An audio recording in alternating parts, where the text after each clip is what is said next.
Tiffany Li, known as the Hillsborough Heiress, went from living a life of luxury to standing trial for the murder of her ex-boyfriend. Coming from a wealthy real estate family, her fortune was in the tens of millions, and her life was filled with privilege. But in the spring of 2016, her world turned upside down when her ex, Keith Green, the father of her children, went missing. The case, which shocked the nation, placed Tiffany at the center of a chilling murder mystery. Tiffany Li, born in Beijing and raised in Silicon Valley, earned a master's degree in business from the University of San Francisco and managed her family's $50–100 million real estate empire. Her family's wealth came from joint ventures with Chinese military-owned construction companies. Keith Green, from a working-class background, struggled after dropping out of college, but found success with Tiffany's support, attending Le Cordon Bleu Culinary School. They became a couple in 2009, living in a $7 million mansion in Hillsborough, with 2 daughters, Vivian and Nia. However, their relationship soured as Keith struggled with Tiffany's wealth and expectations. I'm saying to you, we both made mistakes, and that's that. Let's just move on. There's nothing I can say right now. It's very easy for you to sit here and say whatever you want to say because your life has not changed at all. The only thing that's different is that you have a new man that you sleep next to at night. That's it. I'm very happy. Aren't you happy that I'm happy? I thought if you care about me, you would think that I'm happy. By 2015, they split, and Tiffany began dating Kava Bayat. The breakup left Keith financially and emotionally strained, leading to bitter disputes over money and custody. Disappearance. On April 29, 2016, a hiker in San Francisco's Golden Gate Park found the discarded cell phone of Keith Green, a 27-year-old culinary student and father of 2. Keith had been missing since April 28th, when he left his apartment around 9 p.m. without his car keys or wallet. He was living with family friend Angela Dunn after breaking up with his girlfriend, Tiffany Li, with whom he shared 2 daughters. Keith planned to meet Tiffany at a closed Pancake House parking lot to discuss custody and financial issues. Witnesses described the meeting as tense, and Tiffany was the last person known to have seen him. When Keith failed to return home, he was reported missing, and weeks passed with no trace of him. On May 11, 2016, 2 weeks after Keith Green went missing, Sonoma County deputies discovered his body in a field near Highway 101, north of Golden Gate Park. Dental records confirmed the remains were Keith's. He was found about 80 miles from where he was last seen, wearing only socks with broken front teeth, and died from a gunshot wound to the neck. The discovery of Keith Green's body intensified scrutiny on his ex-girlfriend, Tiffany Li, who had motive and opportunity.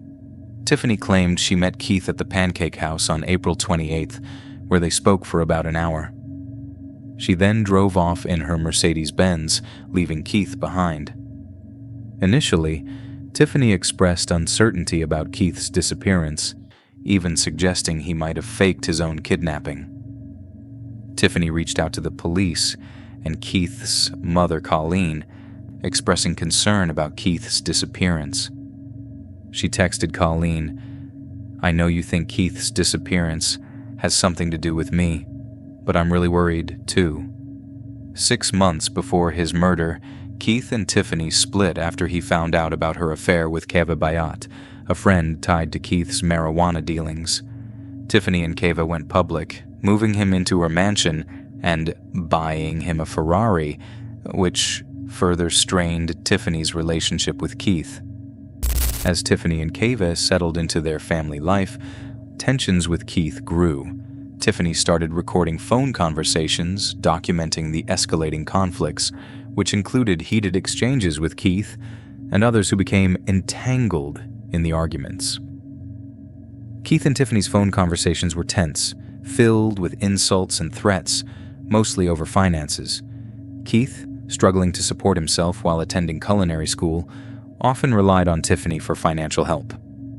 At one point, he considered moving to Ohio to live in his grandmother's rental property, but was reluctant due to being far from his daughters.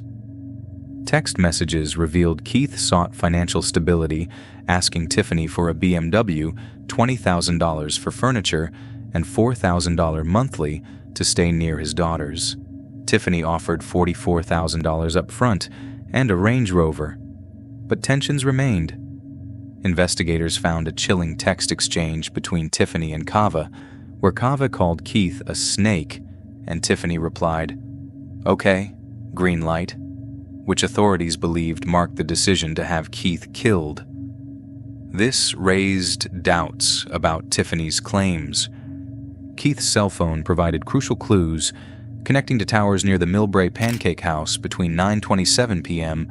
and 9:56 p.m., then moving towards Hillsborough by 10:49 p.m. Surveillance footage also showed a gray Mercedes G63 traveling southbound at 10:15 p.m., matching the timeline in Tiffany's movements. Tiffany denied Keith being in her car, but his phone connected to Wi-Fi at her mansion at 10:51 p.m., placing him near the router. Hours later, Keith's remains were found near Geyserville, prompting a SWAT raid on Tiffany's mansion. Tiffany, Kava Bayat, and bodyguard Olivier Adela were arrested. Adela cooperated, revealing that Tiffany and Kava had offered him $50,000 to kill Keith months earlier, which he refused.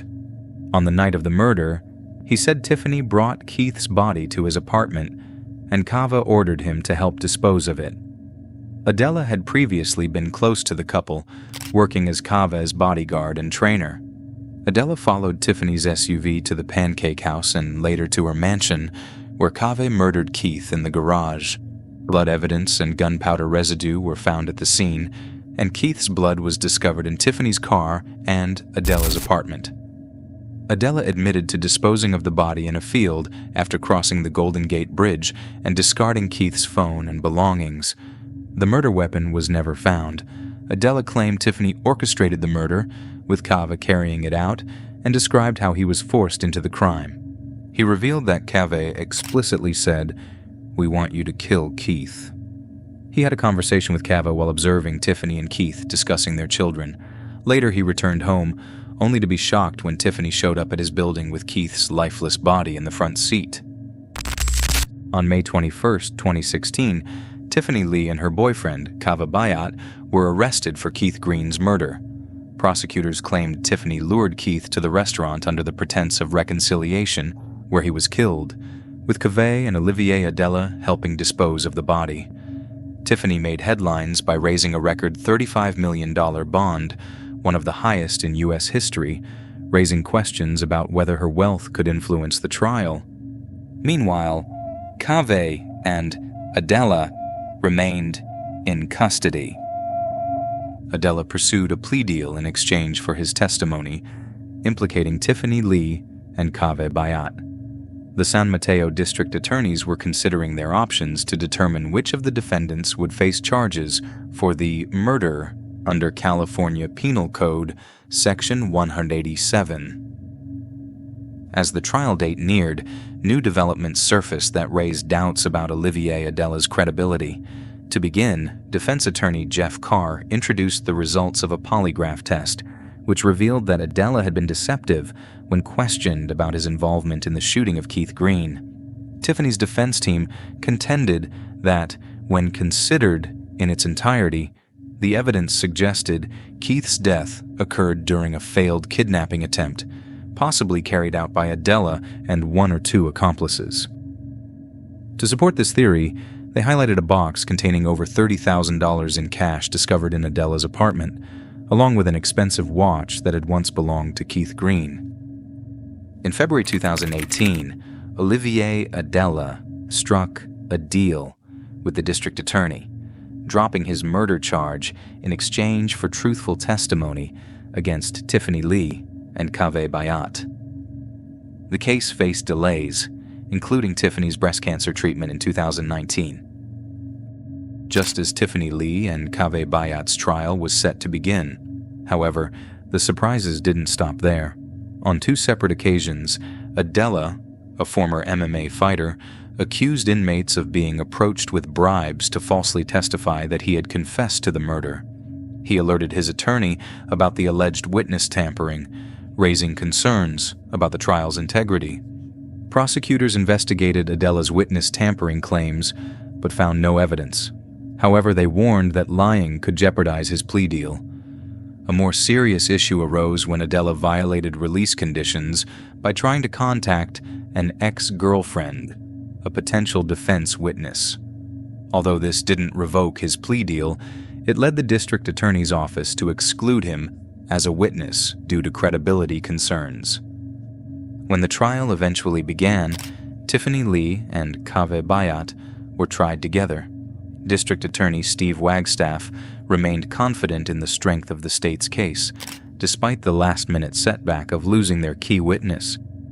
The trial began in September 2019, with prosecutors claiming Keith was murdered in Tiffany's garage. However, the defense highlighted gaps in the evidence, such as the lack of bullet marks or shell casings and minimal gunshot residue on a golf bag. Adela testified that Keith was already dead in Tiffany's Mercedes, but no blood or DNA was found inside the vehicle, except for a small drop of blood on the exterior. Cell phone tracking and surveillance footage placed Keith near Tiffany, but the brief Wi-Fi connection was explained as a passing signal, not proof he was inside. A friend of Tiffany testified that they had dinner on the night Keith disappeared, where Tiffany mentioned meeting him later. She called around 10 p.m. and shared details of their encounter, including Keith wanting to reconcile and criticizing Kaveh. The case against Kaveh relied on Adela's account, but the murder weapon and burner phones were untraceable. Prosecutors presented Keith's shoes found in Hillsborough as potential evidence, but it wasn't conclusive. The jury reached a verdict for only one of the two defendants. Tiffany Li was promptly released and allowed to leave the country, which she did without delay. The jury deliberated longer before reaching a decision about Kaveh Bayat, but ultimately, they were unable to reach a unanimous verdict, resulting in a mistrial. 5 weeks later, prosecutors announced they would not pursue a retrial, as they felt a guilty verdict could not be achieved with the same evidence presented in the first trial. After spending 3 years in custody, Kaveh was also released. Upon his release, Olivier Adela Brandenstein, also known as Mustafa Tror, spoke to the media about his desire to travel to Las Vegas for an MMA fight, where he claimed he could earn up to $250,000. You allowed people, Keith Green's friends and family, to search for him for days upon days, and you knew where he was and what happened, right? Yeah, I think we have to go now then. Why not go to the police beforehand, before Keith Green I can't died? talk about it again. No, I will stop you right there. You know I can't talk about that. Well, I don't know. Yeah, well, now you know. His request, however, was denied as it went against the conditions of his release. While Adela was eager to talk about his fighting career, he remained tight-lipped about his involvement in the murder of Keith Green. In early 2023, Colleen Green filed a wrongful death lawsuit against Tiffany Li on behalf of herself and her granddaughters. Tiffany, who had relocated to China, cited xenophobia and anti-Asian sentiment for the negative media coverage. A settlement was reached, with Tiffany agreeing to pay $100,000 to Colleen and $5 million each to the two daughters. Colleen hoped the money would provide financial security for her granddaughters and allow for future reconnection with them. After the trial, Tiffany Li retreated from public life, while the case continued to spark debates about wealth, privilege, and justice. For Keith Green's family, the pain of losing him remains. She orchestrated all of this. I knew her for 6 years. She was evil. She was evil to me. She was evil to my son. She was just evil. Along with lingering questions about what really happened that fateful night. The Hillsborough Heiress case serves as a chilling reminder of how money and power can influence every aspect of our justice system, leaving us to wonder, was justice truly served?